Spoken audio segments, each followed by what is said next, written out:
Hey, what's up everybody? It's Lids, and we're back for some more Gwent, and today we're going to be playing the new April Fool's themed seasonal event, the Patience is a Virtue event, which means at the start of our turn, all of our cards in our hand will get transformed into random cards that cost 1 provision more, which means basically every single card that we have is going to change. So let the madness ensue. Now this is going to be extremely difficult to make a deck around, but let's see what we can do here. So today we're going to be playing a Nilfgaard Imposter deck, so we'll be able to lock and then spawn a unit on our side of the playing field. Idea here being that if they happen to get a big card on their side that we'd like to have for our own, we can steal it. Other than that, it is extremely difficult to make a deck for this event because, well, our entire deck has the potential to change. Any good cards that we have, as long as they're in our hand, they're going to turn into something else, so don't get too attached to them. So what we want to do is get at least some cards that can play directly from our deck, namely Roach and Knickers, and as long as they never end up in our hand, then that should give us a few free points. Other than that, we have some Assimilate, because of course most of the cards are not going to be the cards from our starting deck, so very easy to trigger that, although then again, even our Assimilate cards are likely to change. But I'll flip through the deck to show you all the cards that are going to change. So first one is Oneiromancy, which of course is a fantastic card. The problem is because it's a 13 provision cost card, on our next turn it'll bump up to 14, likely turn into a scenario, and probably a scenario that we aren't able to trigger. So bit of a handicap in that way. We'd love if we could find a way to play it directly out of our deck rather than from our hand. Then similar story with Ciri Dash and Ciri.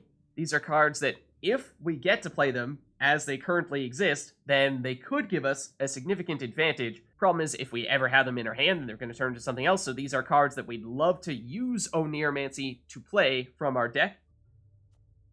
Then Roach, like I said, to play from our deck, never one in our hand. Then, from here on out, we're mostly looking at cards that, I mean, if we do get the chance to play them directly, then fine, but for the most part, we're assuming that they will turn into something else at some point in time. Other than Knickers, like I said, this is another card that we want to keep in our deck. So trying to get some Assimilate in here where we can, and also some ability to manipulate our hand, because if we do find that we have a really good card that we want to keep, then we can throw it back in our deck to prevent it from turning into something else. Although, that of course is then difficult to play that card without having it transform into something else. And Decoy would be another way to potentially play a card directly from our deck rather than having it in our hand and being at risk of it turning into something else.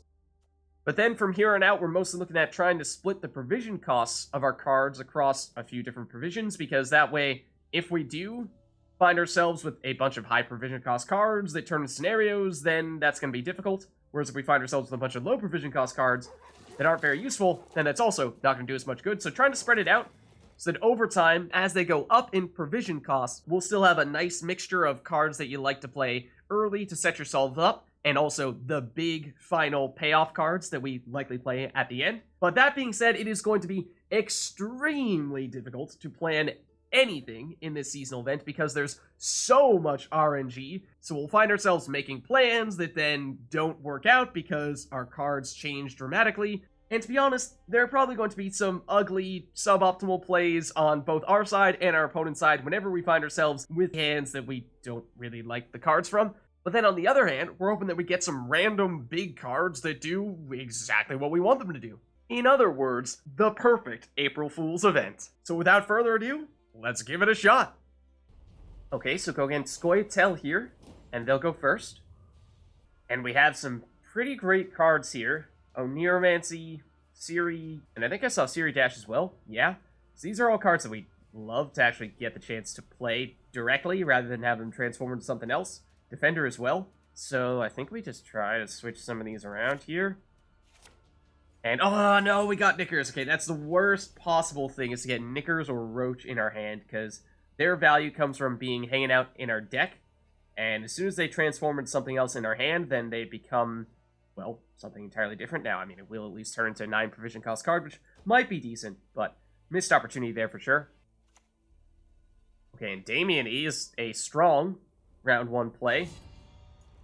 One of their higher provision cost cards, and there they get Roach from their deck, which is one of the things we would have liked to have done with Knickers, but he has turned into something else. We have Vi.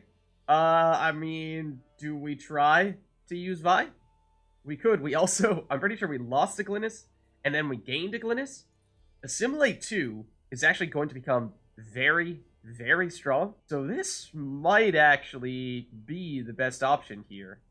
I think we try this, and then we might even use our leader ability to lock and take a copy of Damien. Let's give that a shot here. There comes our Roach. We'll steal their Damien.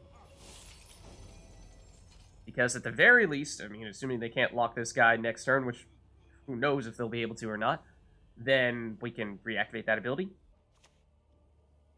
Okay, Naglfar is strong, especially when they can actually play a gold card from their deck that presumably has not gotten changed into something else. Okay, and they're going to hit our melee Roach, sure. Our stuff transforms. And we did get a Masquerade Ball, and I think this is going to happen a lot. We also... This is a gamble, right? We don't really know what we're going to get.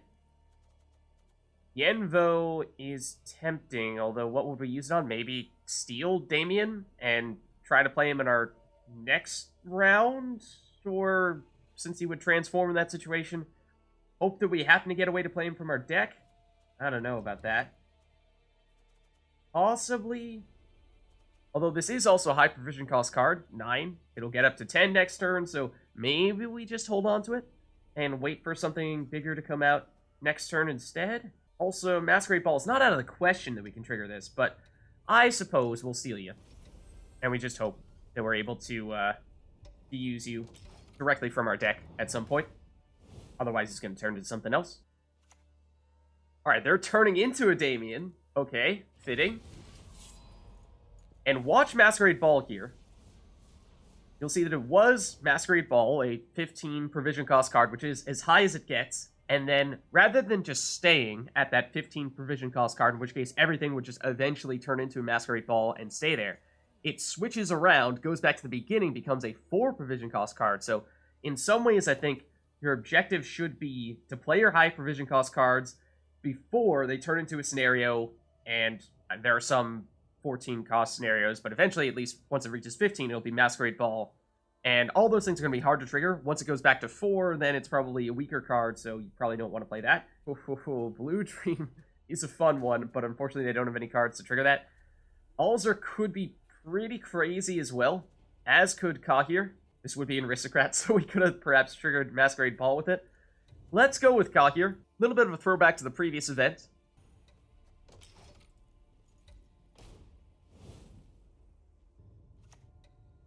Okay, and this is an interesting one. In many ways, I feel like this card is basically, in a nutshell, what this seasonal event is all about.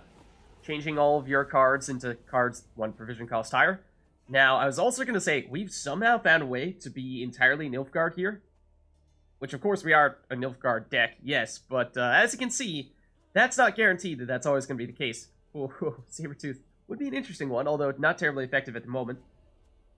The Great Oak is, I believe, currently our highest provision cost card at 13.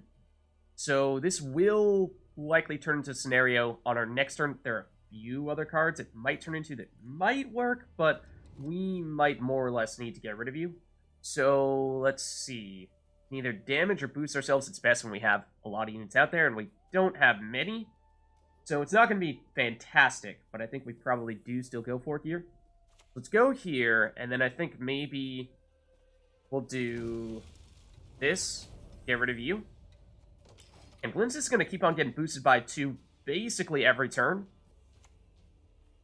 Uh-oh. Okay. Sure. That's going to destroy the highest unit, excluding itself, which, well, I was just praising Glynnis, but Glynnis, you might be about to go bye-bye. Can't destroy things with Regis. We played any tactics yet? I don't think we have. Oh, we did? No, it's a spell. Yennefer's Invocation is a spell. Darn. Okay, so that doesn't really help us. Don't think we have any Death Wish right now. Could get the Defender out there. I mean, it's not going to help us too much, because even if we do play that, Glynnis is still going to be the highest unit. I think, though, that that's almost needs to be what we go with here. Yeah. And in which case, sure, we'll throw you over here in the melee row. We will continue to have... Well, okay. Not quite 100% Nilfgaard at this point, although close to it. And this really is a recreation of the previous seasonal event right here.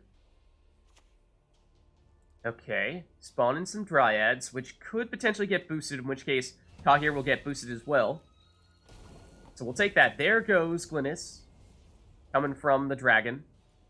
And, ooh, some carryover from the Phoenix is an interesting option here. Not going to be a huge play in this round. It's mostly preparing ourselves for the future. And we did get Passiflora as our 14 provision cost card. And like I said, I think this is guaranteed to turn into Masquerade Ball in our next turn.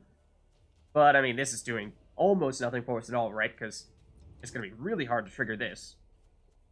Anything else? Boosting unit in our hand? No. Absolutely not. It's going to change and lose that boost on our next turn. Purification just hurts us, if anything. And the damage after 3 turns, I'm not sure this round's going to last long enough for that to happen, so I think it's got to be Phoenix here. And then I think we may also want to use our leader ability to take something. I'm not sure what. Let's go for the highest base strength card here. Otherwise, I believe we would have had to have gone down a card going into round 2. Okay, Master Disguise. Sure. We don't have anything locked right now, so at least as of right now, that seems like that was a pretty, well, not so strong play. And yes, this did turn into Masquerade Ball. We have a lead, and we have played 1 fewer card, so I think we pass here. Unless there's anything that we feel like is absolutely urgent that we play. We'd love to have Winter Queen hanging out in our deck rather than our hand. Well, then again, are we really going to get the chance to have all the Frost come in? Maybe not. So I think we pass here. Heimdall also in this row wouldn't be a bad thing, but we already have the lead. We already have 1 card advantage, so I think we take this. And they're going to go Savage Bear, which should be enough. I suppose they also have their tactic, except they don't really want to use that because we have Kahir. So that's, yeah, just enough for them to take round 1 here, but they did have to go 2 cards down, so that should be a significant factor. Oh man, and look at this hand. It's ridiculous. Throg, Defender, Oneiromancy, Damien, Ciri, and Snowdrop. I mean, smoke them out.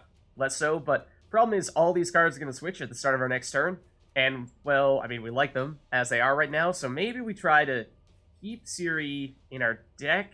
And again, in round 3, she doesn't really do anything, but we're hoping we find a way to play her from our deck more directly. And then Oneiromancy will turn into a very high provision cost card, as will Drog. I think we might actually want to get... Well, Drog is what, 13? Yeah, I think you're going to turn into Scenario next turn, which we probably don't want. We do have some carryover from the Phoenix as well, so that is nice. They're going to insta-pass. So in that case, I think we're just looking forward. Do we have any way to increase our carryover, like play Siege, and just get the unit to spawn in? That would be enough, but don't think we go that route here. I think we probably play our lowest provision cost card, Imperial Diplomacy, here. And then I was talking about how it would be tough to get Frost last time around, and then of course we get a unit that would have created Frost. But, okay. I think we just go for this. And it really doesn't matter what we go with.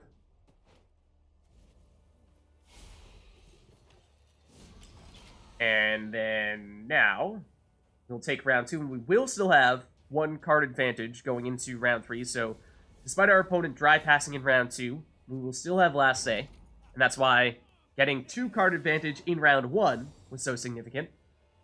Okay, and we have some nice cards in our hand.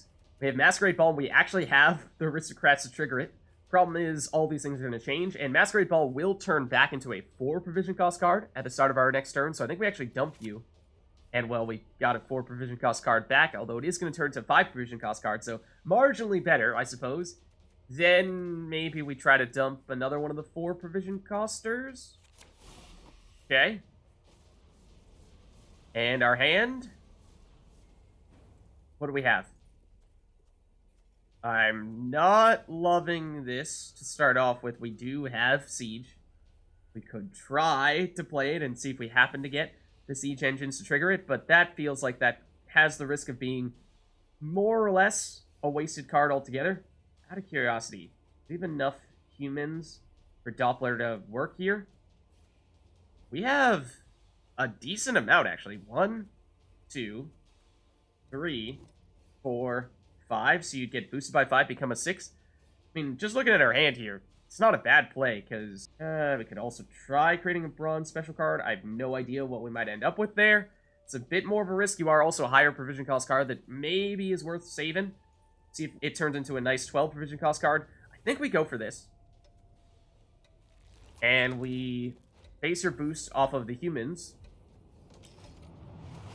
And of course, it's not fantastic, but I think given how we were looking at what was potentially going to be a pretty tricky hand there. Okay, and Mata is an interesting one. I was thinking about including this one in our deck, but then again, figure that when it changes into a different card at the start of our turn, it's just going to be hard to make it happen. Does mean that we drew into a 4 provision cost card, which now turns into a 5 provision cost card. And if we just wait around a little bit for this guy, then should mean that he's going to eventually turn to something decent here. We could throw a bunch of chaos into this by throwing Artist down here, but not really sure we want to make that happen. We actually have 2 scenarios in our hand right now, which is a little bit risky because, well, Masquerade Ball is going to go back down to 4 provisions after this. Then Geddynith is going to go to a 14 provision cost card, which there are some non-scenarios in that category, but it's a small number. So, I mean, this is tricky. I think for the most part, you want to play 12 provision cost cards like Hemdall before they start turning into scenarios, except Hemdall here is 9-point play, which is not great. Herkia is probably the best if we aren't trying to metagame this seasonal event. I think we try it in that case, but we might be setting ourselves up for a tricky next turn. And Sabretooth, ooh, is potentially going to be a little bit of a problem here, just based on how few units we have on the playing field at the moment. Can, of course, turn this back into the Phoenix, which I think we will likely want to do here. And then, yeah, so we did end up getting a scenario, unfortunately, from our 13 provision cost card here. Do we have any Scoia'tael units in our deck? We actually might. It's not out of the question, although it doesn't look like it, unfortunately. We also have Geddynith, so we actually have 2 scenarios. Yeah, it's a bit of a tricky one. We can lock... Well, that Saber-Tooth Tiger is not lockable right now, unfortunately. So, I think we may more or less need to go with the Colossal Ifrit here, and it needs to be in the melee row, unfortunately, if we're trying to play around Saber-Tooth Tiger. So, yeah, not ideal, but I think we made the best of that situation. And Damien is a great card. Would love to find a way to steal that, or lock that, or really anything to stop you from using his ability.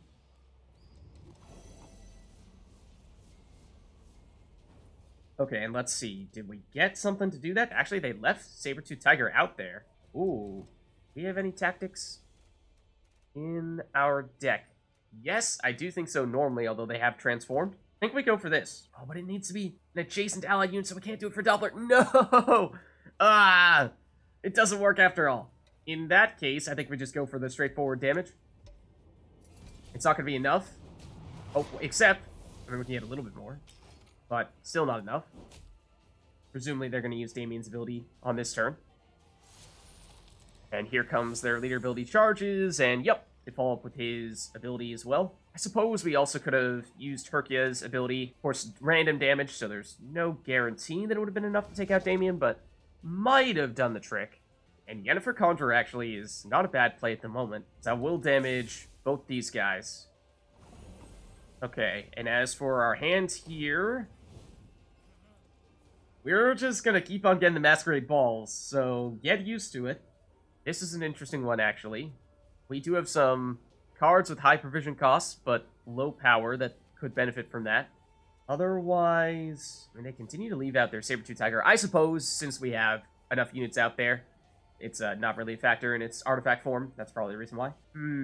This could have been a way to destroy Damien last turn. Could use it to destroy Yennefer here, which is not a terrible option, to tell you the truth. I might go for that here, because she has some pretty decent long-term value. She's only going to get stronger, actually, because next turn, she would have dealt 1 damage to you, 1 damage to you, but the turn after that, she would have hit everyone, because everyone would have had 4 power. Okay, Falbor is a great card, but it doesn't look like they're going to be able to trigger the death blow. Okay, now they will transform into the artifact version of the Sabertooth. Okay, Detloff. Do we have any way to consume Detloff? I mean, not at the moment. You're a 10 provision cost card. I think for that reason, we probably prioritize the Great Oak here. Because this is 13. This is almost certainly going to turn into a scenario next turn. So, if we go this route, I think we want to go with the damage to destroy Damien. Because then we can also mitigate all the vitality you've put on him. So I think we go that route. Okay. Because I think that will be it.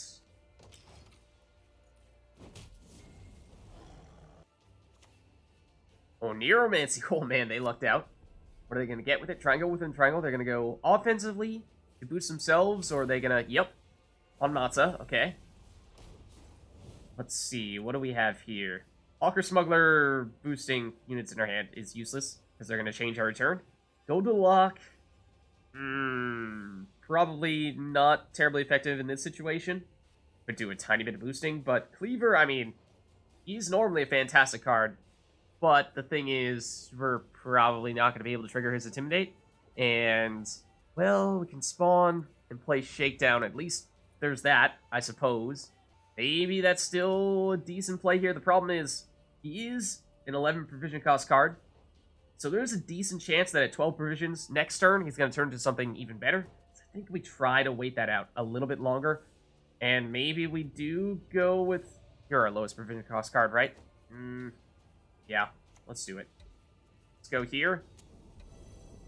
And, oh, well, that was the wrong place to play you. I would have liked to have played you to get a Colossal Ifrit boosted as well. But I have never played Syndicate, so I thought that we could just boost any adjacent units, not the ones that are specifically adjacent to you. And, well, there's their Great Oak. Now, they don't have as many units out there, so it's not going to be quite as effective, but they could theoretically destroy, yeah, Colossal Ifrit here. Okay, and we got Sienna. Well, who knows if we'll have an interesting thing to do with her order ability on our next turn, but maybe it's worth playing her just to see, and she is now the 12 provision cost card that we were anticipating, and next turn she will likely turn into Scenario, so, or, well, I think that's mostly the case for 14 provision, so she might be safe to wait a turn on, but I think we go for it here. So, is there difference between which row we play you on? Shouldn't matter much. Let's throw you here.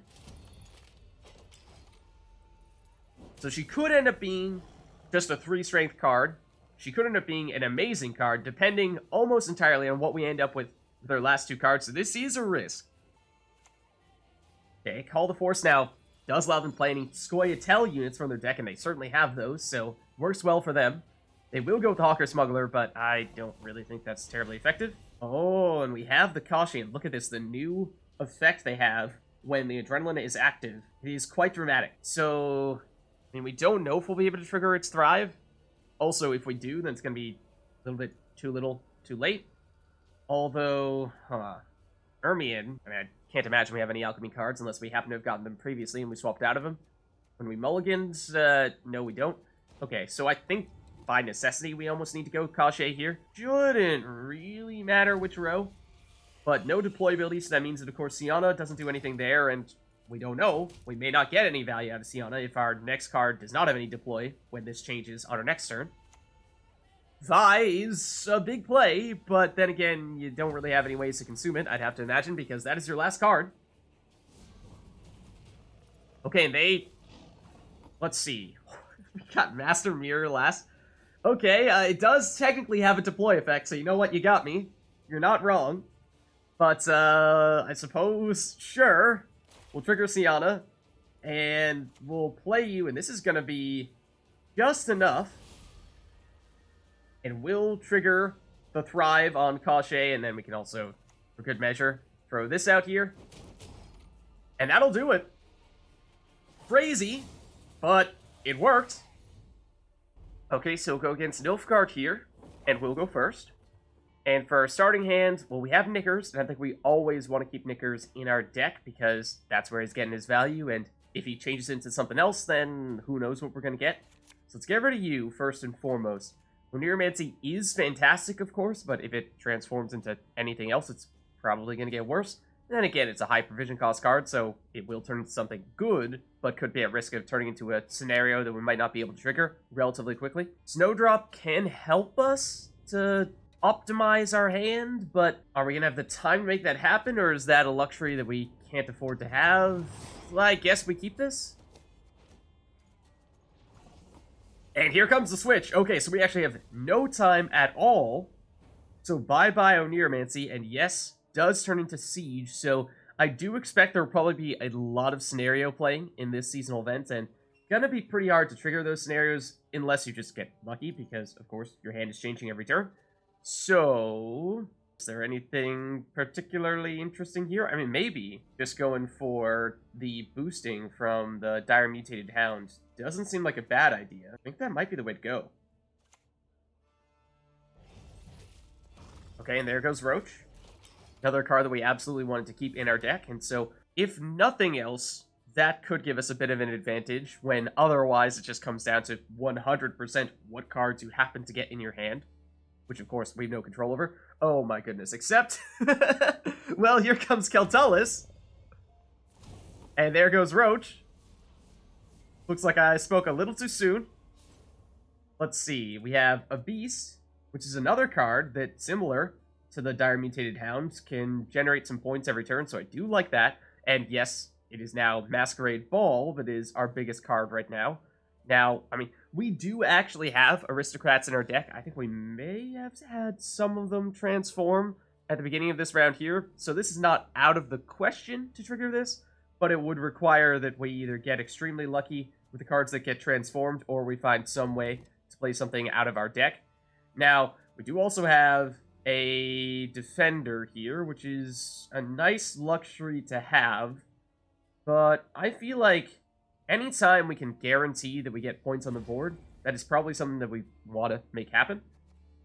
We could even lock Keltullus and make a copy of it, except it would backfire on us, so we probably don't want to do that. And of course, now Knickers comes out. Now Knickers, if anything, is going to be the one that gets destroyed by Keltullus. Okay, Shoop stay off. Uh-oh. They're going for the Shoop. Which one will it be? And the thing with Keltullus is, of course, this usually is a card that very much requires that you design a deck around it, and since they randomly happened across it, this is a Nilfgaard, not even a monsters deck, so yeah, hard to imagine they would have intended for that to happen, but okay, they actually spawned some cards in on both sides, and our spawned-in card got destroyed. Ooh, we have some nifty options here, some really good options. Getting Resilience is quite intriguing. Lots of boosts could also be a good option if we can keep you around and not get you destroyed, which, I mean, who knows, right? I mean, if we had a good special card that we happen to come across from our deck, then this could be quite effective, but I don't think we have many of them, so I think that's probably a little bit too much of a gamble. Dire Bear if they had a bunch of boosts, but I don't think they do. If anything, we're the one with the boosts, so yeah, I think we definitely go with this. And we don't have any dwarves, so this is not really going to be a factor where we play it. Okay, and we could have also... What would this have destroyed? Keltullus might have been a good play, to tell you the truth, because Keltullus is a bit of a thorn in our side right now, because we do have more units than our opponent. Viper. Okay, another interesting one. This might be a good target for our leader ability. And speaking of leader abilities, here comes theirs. I mean, it is interesting to be able to manipulate your hand, yes, but then are those cards that you just made a point of drawing just going to immediately get changed? Probably, right? Ooh, okay, some more big options here. Unseen Elder is, of course, a great card for applying a ton of bleed. Not necessarily sure we have synergies for it, but then again, I don't think there's going to be much in the way of synergies in this seasonal event. Heimdall, if they had more units in a specific row, might have been a good option, but otherwise, I think might not really work here. And I think for the most part, at this stage, we do want to play some of our high provision cost cards. Like Unseen Elder is a 12, so is Heimdall. Because if we don't play them soon, they're going to just turn into more scenarios, and I think we want to avoid that. And so we could also triangle within a triangle to destroy Keltullus if we were really concerned about that. But at this stage, what? It would destroy Knickers. So I think we're okay with that. I think we just go with Unseen Elder here. And I guess we'll put the bleed on you. Now, I would have liked... Yeah, actually, we can do this real quick. Just steal their Viper. Because if we could have this eaten away at their graveyard, that could be a nifty way of sort of carrying over some value. Now, of course, does require that they do not destroy this card, but who knows if they will have a way to do that. Okay, source of damage in Herald. Interesting. Assuming they can damage these guys. Oh, well, Herald himself can, right? Okay. We could turn around and play a Keltalis of our own. You know, I think we still have more cards. Well, actually, we may not have more units than they do now that they spawned in some Herald's Pals. 1, 2, 3, 4, 5, 6, 7 versus 1, 2, 3, 4, 5, 6. So we would be on even, and this is just a 9-point slam in that case, which is not horrendous. And it does make them second guess what the next card they play would be, but I don't know if we want to go there. Otherwise, we could seize a locked unit. We could seize their Viper, and then see if we can purify it later. Est is almost certainly the best card right now, but does this work with our current hand? I'm not sure I have enough time to think about this as well. Draw a card, then discard a card. Like, we're not going to be able to discard a Skellige unit. So, I think we just go with you. And it is a high-risk play, for sure. But we're going to try, and I'm deliberately going to boost you just in case Keltalis comes around and destroys one of our units. Although we might have wanted to put that on Zoltan, but Knickers will be the first to go.